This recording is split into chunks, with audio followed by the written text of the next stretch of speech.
the balance of the hour, William Geen, who joined us last week of alipac.com, alipac.com, will be joining us. They're kind of the gun owners of America for Borders. They got protests nationwide yesterday, and they're trying to draw attention to what's happening. The polls show this is backfiring, even with Hispanics, against Obama, because they're not stupid. We're going to have unlimited Guatemalans and Brazilians and everybody else here, because there's so much nationalism between those countries that finally folks are waking up on the Hispanic end. But the Democrats are just, hey, if you're brown, you're good. If you're white, you're El Diablo. If you're Blackbird, they use a racial term for it, means Mayata. Sorry for using it, but it's for documentary terms. You're not in the club. And so it's, again, a giant supermax prison management model. And I don't want to live in that. I want to live in a country where we're unified around freedom and prosperity and hard work, not around the Democratic Party, a.k.a. founders of the Ku Klux Klan. William Geen, thank you for joining us. Glad to be here, Alex. And want to just quickly mention your article about the 2 illegal aliens that killed Javier Vega Jr., our Border Patrol agent. You know, I just wanted to mention him because he was murdered by 2 illegal aliens in front of his mother and his father. And in a way, he's sort of symbolic of all of us that are standing up fighting against illegal immigration, trying to defend our families from the hardship and damages caused by illegal immigrants and illegal immigration. Of course, not all illegal immigrants are murderers, and I have to say that because of our enemies that patrol for anything they can grab out of context.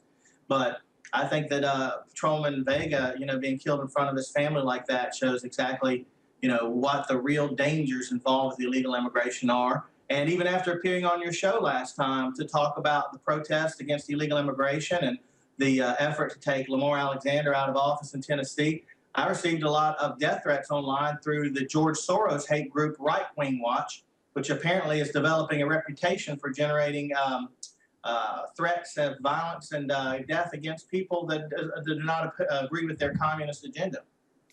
Oh, well, they've had a big rash of problems documented in the news the last few months, where professors get up at the start of school and college and say, if you're in the Tea Party, get out of my class. I'm going to give you a failing grade. I want to kill you. I want to put you in a body bag. I mean, these are not liberals like so many people in the 60s or something.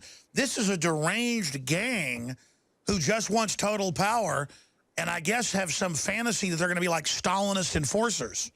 Well, on Facebook seems to allow them free reign to do so. And Facebook and Google are both practically extensions of the U.S. government at this point due to the massive amount of tax breaks they get and the fact that the CEOs of both are on board with Barack Obama with his immigration reform amnesty plans, amongst other agendas, as well as being a part of the surveillance society that they're now wrapping around every person in this hemisphere. So we've got a situation where the death threats are increasing.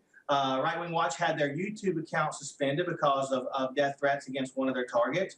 Yesterday, just this morning, we got a report that a convoy of Americans that are forming a convoy along the southwest border right now to bring attention to the border crisis have had to cancel events because of online death threats.